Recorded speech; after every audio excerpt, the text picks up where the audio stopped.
is serving over 600 students across many disciplines. The entry of the National Intelligence Research and Research University and the Islamic University of Kenya brings the number of chartered universities to 66.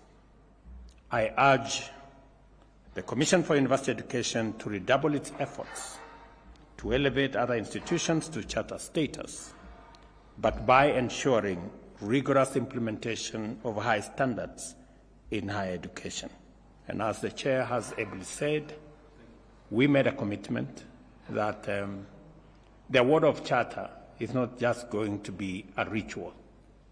It's going to have meaning, and that universities before award of charter will be subjected to proper examination so that when they get charter, they have the requisite teaching capabilities and training ability to make sure that we get quality professionals out of our universities. It is important that all stakeholders at the National Intelligence and Research University and the Islamic University of Kenya understand that a university charter signifies a commitment to societal advancement through high-quality research and innovation, and that they commit to ensuring this mission of professionalism and high standard succeeds. I encourage you to pursue excellence in teaching and research and to educate professionals who will drive our nation's transformation and contribute to global good. Institutions like yours play a vital role in positioning Kenya as a regional and global hub of intellectual and technological advancement. It is also your mission to address our pressing challenges within your areas of specialization, which range from youth unemployment, urbanization, health issues, security challenges, and religious affairs. I am encouraged to learn that over 27,000 students enrolled in engineering programs across various Kenyan universities during the 2023-2024 academic year. This is crucial as it establishes a foundation of human capital that is essential for national development. Engineering graduates drive innovation and sustainable progress in every sector, aligning with the government's mission of inclusive growth. I say this because there has been, in the recent past, a decline in STEM courses and engineering courses. But I am very happy that there is a turnaround, and I want to encourage our education professionals, the people in the teaching fraternity, that as a country we must have a balanced education system. It is the reason why my first assignment was to appoint an education task force to assess many areas of our education, including funding, including the CBC program, as to whether it was fit for purpose and what alignments need to be made, because as a country, we are spending close to 650 billion shillings every year in the education of our children. Our children are the greatest blessing we have as a nation. And therefore, spending that amount of money in our education is necessary and is a priority. And because we are spending that amount of money in the education sector, it is important that we align education with the needs of our development programs and the requirements of industry. Let me use this occasion to congratulate the education professionals. We are seeing alignment of primary and secondary education. Julius Migosi here and his team are working round the clock to make sure that by January we have enough classrooms for transition to grade 9. We are looking at building an extra 16,000 classrooms working with the Constituency Development Fund, because the education of our children is primary, it is important, it is our priority, and it is the mechanism that we use to sharpen our human capital and make it fit for purpose and use it to drive our development as a nation. It is also the reason why, as I discuss university education here as we award these charters, that also we are sharpening our pencil on making sure that no child requiring higher education or university education is denied that opportunity because they cannot afford to pay. It is the reason why our new university funding model is student-centered, so that we give attention to the ability of every student attending whatever course it is to be supported adequately, and to also factor in their background so that children from vulnerable backgrounds are not left behind, and we give them adequate support so that all our children, we can bring equity in the education sector.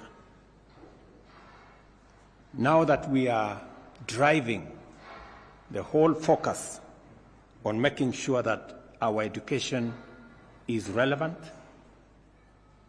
is accessible, is affordable, and is of the highest quality possible, so that we can align our education appropriately. And that is why I encourage Professor Chacha and his team at the Commission for University Education to be vigilant and to make sure that our universities are up to date on their courses, on their training, so that we get professionals out.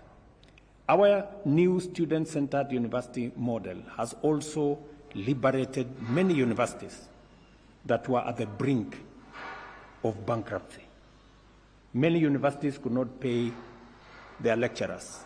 They could not pay for the courses, and it was beginning to compromise our education. I'm very happy that the new university model, and I have talked to vice chancellors across board, they today confirm that the new funding model has made a difference in making sure that our universities have the ability to train and to make sure that all staff and other essentials are taken care of.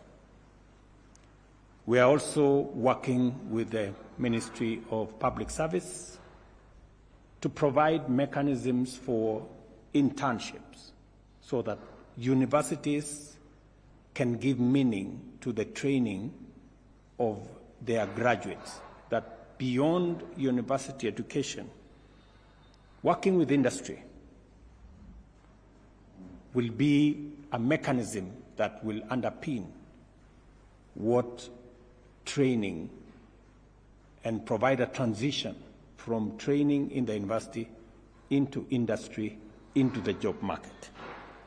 University and industry must work together to equip future engineers to meet Kenya's development needs. I am confident that the National Intelligence Research University and the Islamic University of Kenya are prepared to leverage their resources to address Kenya's challenges in the education sector. The Islamic University of Kenya, in particular, will shoulder the additional noble burden of serving as a beacon of solidarity, cohesion, and peaceful coexistence in a world often divided by race, ethnicity, and religion. By bringing together diverse students and staff, the university will foster tolerance and produce professionals grounded in a strong ethical foundation whose work will reflect their values and commitment to social justice. Chartering the National Intelligence Research University is especially timely as Kenya faces complex security challenges such as terrorism and cyber threats. In addition, the importance of high standards in training our security sector professionals cannot be overstated. we expect the National Intelligence and Research University to play a crucial role in equipping our intelligence officers and professionals to safeguard the nation and to intensify its focus on cutting-edge research and innovation in national security. I view this charter as both a commitment to academic excellence and a significant investment in our nation's security and stability.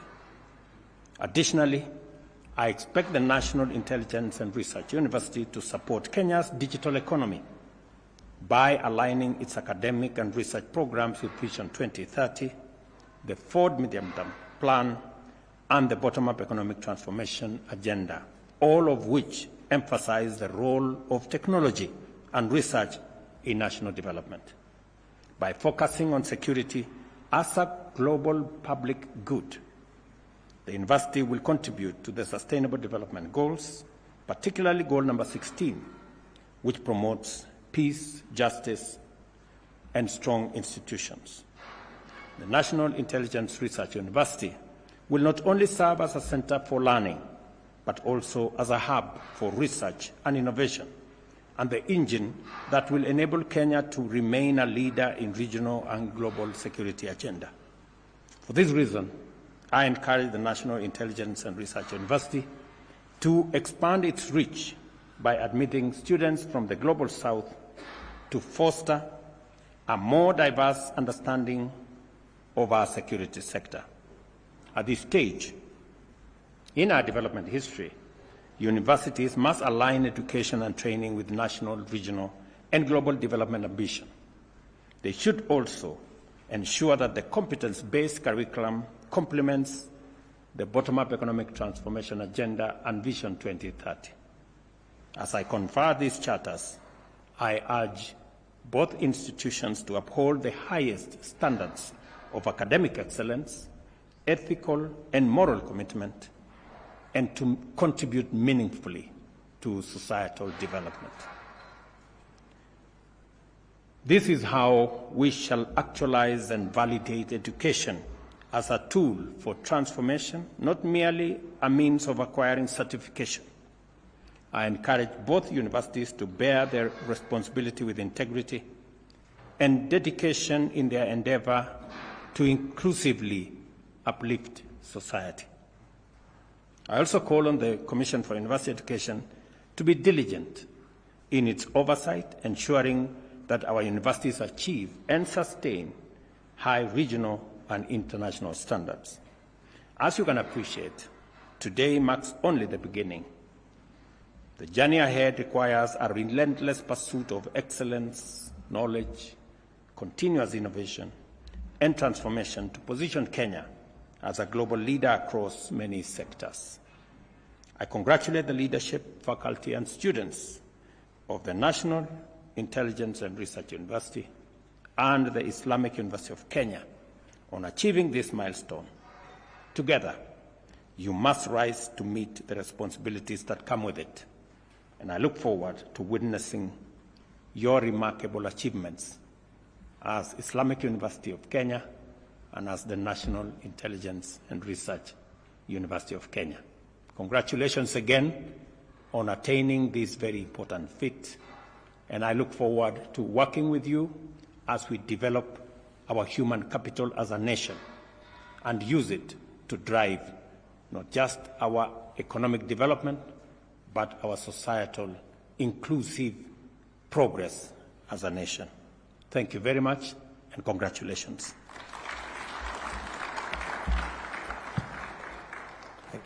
Thank you, Your Excellency. If I may request that we kindly remain seated. We have some gifts that would like to be presented to His Excellency.